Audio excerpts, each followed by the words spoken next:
Hello, everyone. Today I'm going to be talking about the First and Second Scottish War of Independence. These are two wars that took place during the first half of the 12th century between England and Scotland. The primary reason for these wars was it was an opportunity for Scotland to solidify their identity as a distinct nation with their successful resistance against England's domination. There are many battles that took place, political events, and there's many questions that still need to be answered about the wars. Why did they happen? What happened? How did they affect the people? And not just the people of the general population considered the commoners, but also the people of every class, to include politicians, aristocrats, the clerical, and even the soldiers and workers during that time.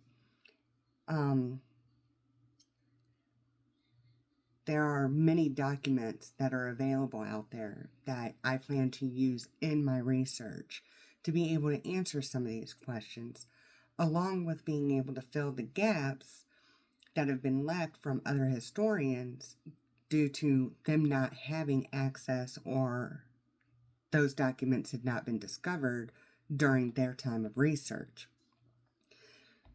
But like I said before, there are many questions about the Scottish Wars of Independence. And there are many people like myself who have a personal connection to the Scottish Wars of Independence because I am descendant of a person that held a significant role during the First Scottish War of Independence. And there's many that would just like to know more about their heritage and where their family came from and how their family was impacted by these events. But not just that, these events also hold significance to other political events that took place afterwards, after the end of the wars, and also the military tactics that were used, that were continued to be used in other battles at the end of these wars, and some might still be used today. But some of the questions that I plan to research and find the answers to is, in what way did Alexander III's death create an opportunity for Edward I to attack Scotland for control? What were the reasons behind William Wallace's rebellion against the English? How did the military tactics of Robert the Bruce and William Wallace differ? What was the extent of the support or opposition to the Scottish nobility when it came to the wars, and how did their allegiances change throughout the conflicts?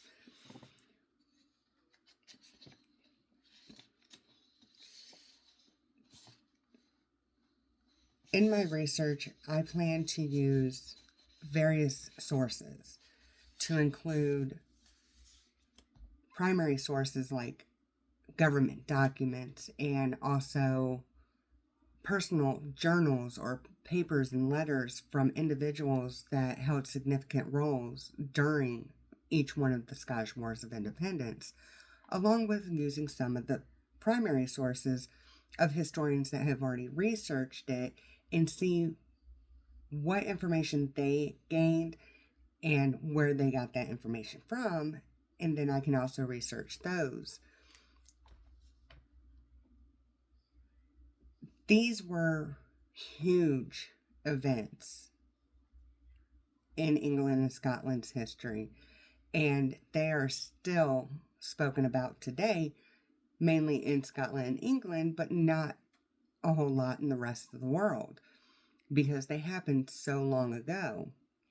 So my goal is to bring the importance of it to the public and provide them with a significant amount of information to answer some of these questions and to even address how these events are still relevant today with military tactics and political events and meetings. So thank you for listening.